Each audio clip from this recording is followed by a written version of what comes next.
How Ecuador Came to Love Sathya Sai by Mr. Leonardo Gutter. It was the last day of my first trip to India, a most fruitful one, for I was blessed to experience the divine love of Bhagwan Sri Sathya Sai Baba. I had arrived from Argentina in January 1982 and it was already March 1982. When I left India in March 1982, I had a strong urge to return as soon as possible. I prayed to Swami to bring me back by September. It was a wishful prayer because I had just started working with a new company and had already spent all my savings. I did not have the financial means to return anytime soon. Still, as I bid goodbye to the people I had met at the ashram, I told them I would be back in September.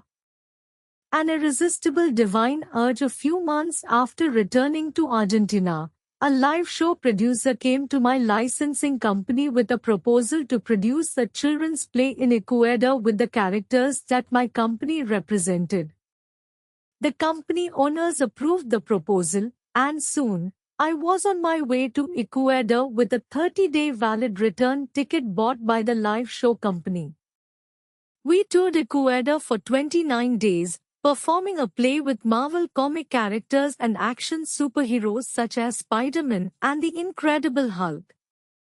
On the 29th day, the tour ended, and the next day I had a flight booked to return to Argentina.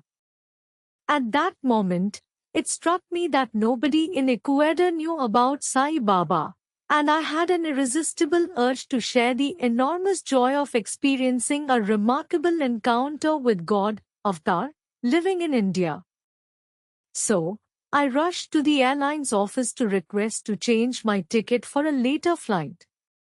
By Swami's grace, I paid just $100 as a fee to get an open ticket valid for an entire year.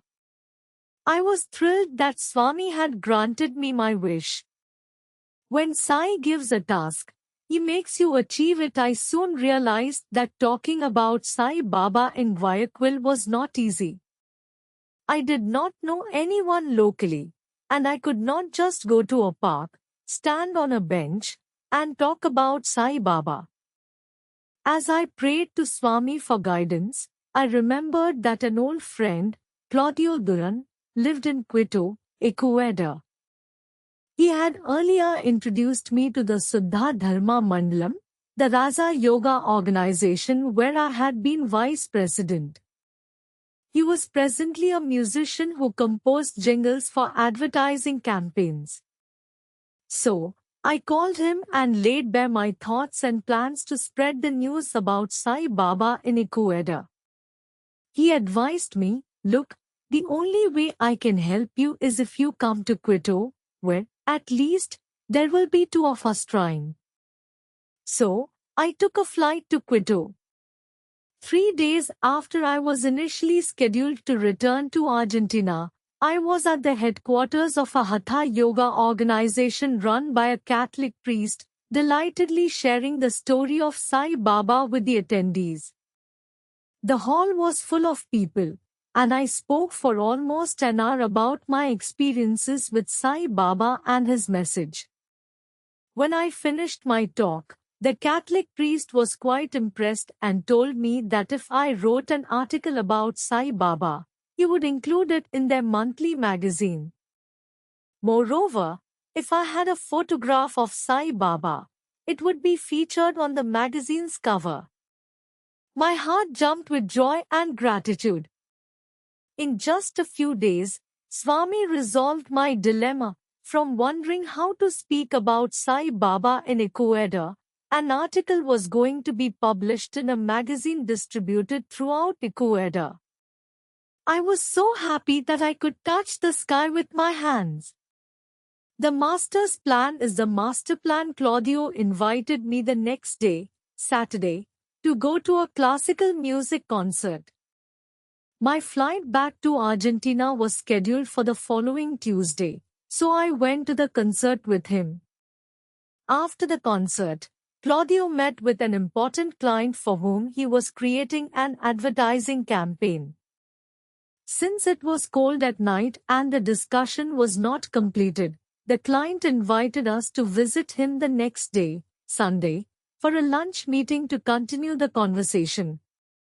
Though I had no intention of participating in a working lunch, Claudio insisted on my attendance, saying that it would be impolite for me not to attend and that it would also embarrass him.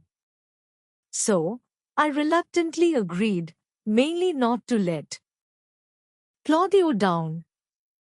Claudio's client, Dr. Teodoro Crespo, was a prominent industrialist in Ecuador who had also served as his country's ambassador to Israel. During lunch, he asked me why I was visiting Ecuador, and I told him about my memorable trip to India and my life-changing meeting and experiences with Sai Baba. I spoke enthusiastically non-stop for 10 minutes about Sai Baba. Dr. Crespo suddenly interrupted me and asked, "Sir, would you mind going to India with me?" Surprised and happy at the same time, I replied that it would be no trouble at all. He said, "Well then, tomorrow, Monday, I'll wait for you at 10 a.m. at a travel agency at this address to buy our tickets to India." When I returned to the hotel, I thought the invitation to go to India was probably a joke. But on Monday, suddenly, it occurred to me, what if it's not a joke, but true and genuine? I was torn between my incredulous rational mind and the possibility that it was a sign from Sai Baba. So I called a taxi and went to the address of the travel agency. A travel agency was indeed located there, and Teodoro had already bought 2 tickets to India. Thus, on 2nd September 1982, I entered Sai Baba's ashram in Whitefield, South India, accompanied by Dr. Teodoro Crespo. This incident reminded me of Swami's assurance, "Take one step toward me, and I will take 100 steps towards you." It was the first day of our stay at Whitefield Ashram near Bangalore. We were waiting expectantly to have the first darshan when Baba came out of his house, about 100 meters from where we were sitting. Then I heard his voice echoing clearly in my head for the second time in my life, saying, "Didn't you want to be here in September? Here you are. What a miracle!"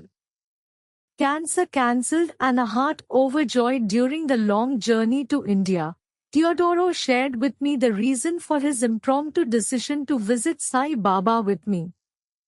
A short time ago, he was told that he had a tumor on his palate, and the subsequent biopsy revealed that it was malignant.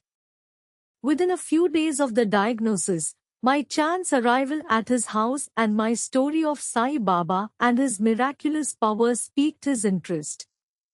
With nothing to lose, Teodoro felt an inner prompting to go to India to see Sai Baba. Teodoro, at that time, was a relatively well-built man, accustomed to a comfortable life surrounded by luxury. The austerities of the ashram were difficult for him to endure, and he would complain constantly. In those days, Sai Baba gave darshan in Whitefield every morning, and on Thursdays and Sundays, he gave darshan both in the morning and the afternoon.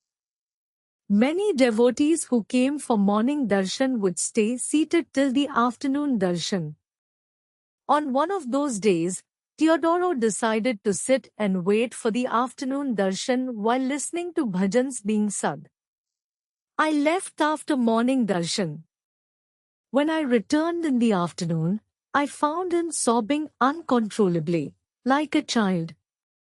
When I asked him what was going on, Teodoro told me, between sobs, that Baba had just come to his side. He told him to open his mouth, and then he put his hand into his mouth, extracted something, and said, "Cancer has been cancelled." No one around him physically saw Swami, But Teodoro had that unforgettable miraculous experience of Swami curing him.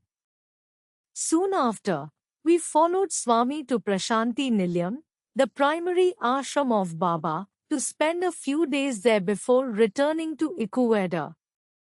After returning to Argentina, I learned later that Teodoro saw his doctor and then came for a checkup at the Texas Cancer Center, where they performed a biopsy.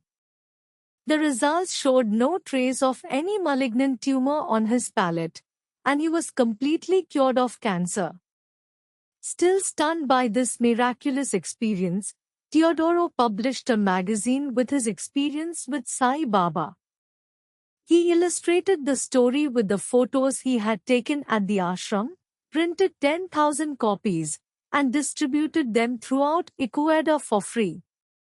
Inspiration is the divine voice within what started as an irresistible urge within me to share Sai Baba's glory and universal message with the good people in Ecuador later turned into a much bigger movement.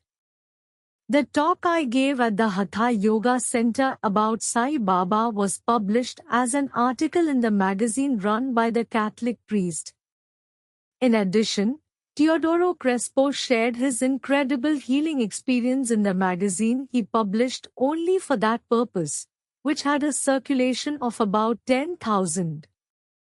Today, there are 2 Sathya Sai schools in Ecuador, several Sathya Sai centers, and many Sathya Sai devotees throughout the country.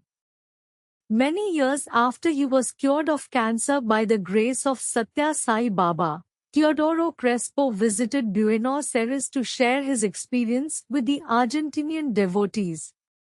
Along with several family members, Teodoro Crespo remained till his death some years ago as an ardent devotee of Bhagwan Sri Sathya Sai Baba. Mr. Leonardo Gutter.